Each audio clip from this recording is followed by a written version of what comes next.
Hello, welcome back to another episode of From Heart to Shelf, Mini-Musings of an Indie Author.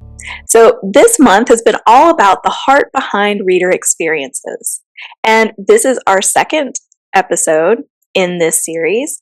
And today it's all about bringing the joy of reading to all. So I kind of look at readers as three different types.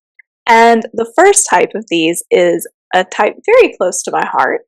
They are the reluctant readers. And I say close to my heart because my husband was one of these. He didn't grow up loving to read like I did.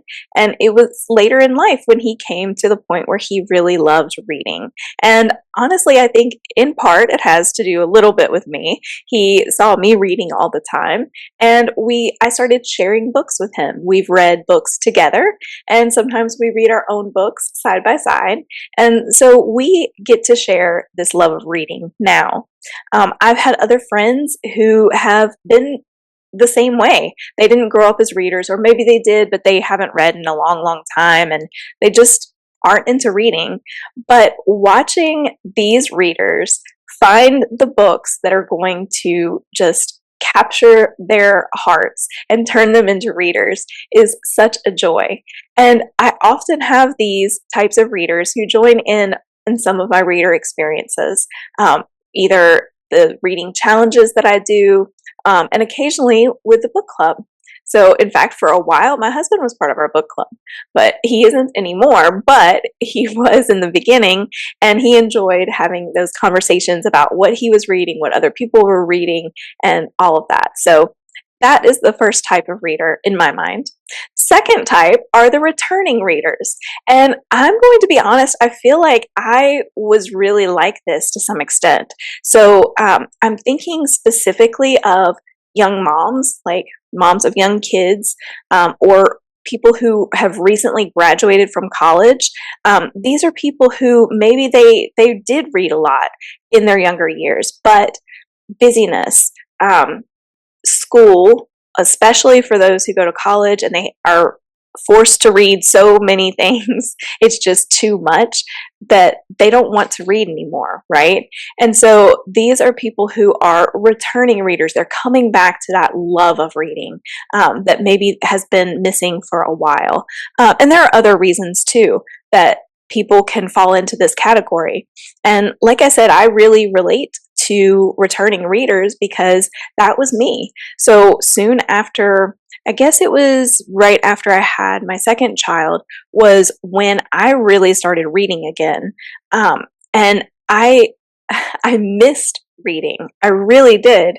I, in college, did a double major in journalism and English. So I read a lot in college. And I am one of those people who really enjoyed like literary criticism, or not necessarily that, but the discussions that we had that were a little bit more on the scholarly side of things. I found myself missing that.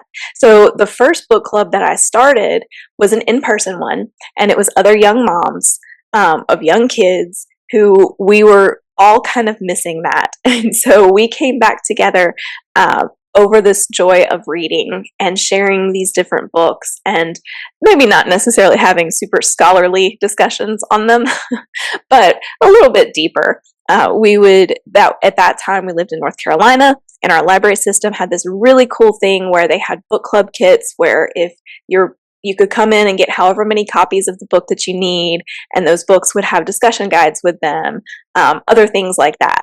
And so we really had a great time with that. And I'm so thankful to that library for offering that. I think it's a great, great option for people, for book clubs who are coming together just over the joy of reading.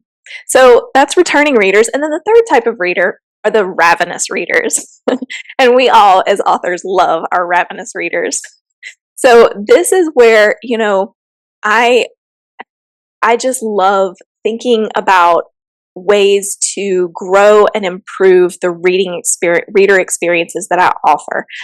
Like I mentioned in the first episode of this series, I talked about my book club, my monthly book club. I talked about my annual summer reading challenge, my other reading challenges, the 12 days of reading, 12 months of reading, the things that I offer for book clubs, all of that, these author chats that I have throughout the year. And each one of these experiences has come from a desire to have something for every type of reader. So the challenges are always, at your own pace. You don't have to do everything. You don't have to read all 8 categories in the summer. You don't even have to read one. But if you're a ravenous reader, I have 88 other categories for you to choose from. So you can just keep reading to your heart's content. So I really do try in all of my experiences to have something for every type of reader. And I adore every type of reader. So that's a little bit about bringing the joy of reading to all as it relates to the heart behind having reader experiences in my author ecosystem. So I hope that you have enjoyed this episode. And since you are here for this one, that must mean that you are on my newsletter list. And I'm so glad that you are. Thank you for being there, for opening my inbox, or for opening your inbox to me each week. That means a lot. I appreciate it. And I truly do hope that my emails, my newsletters bring some joy to your week. And I hope that these videos will also bring joy to your week. And I'll see you next week with another episode about the heart behind my reader experiences. So I'll see you then. Share the read.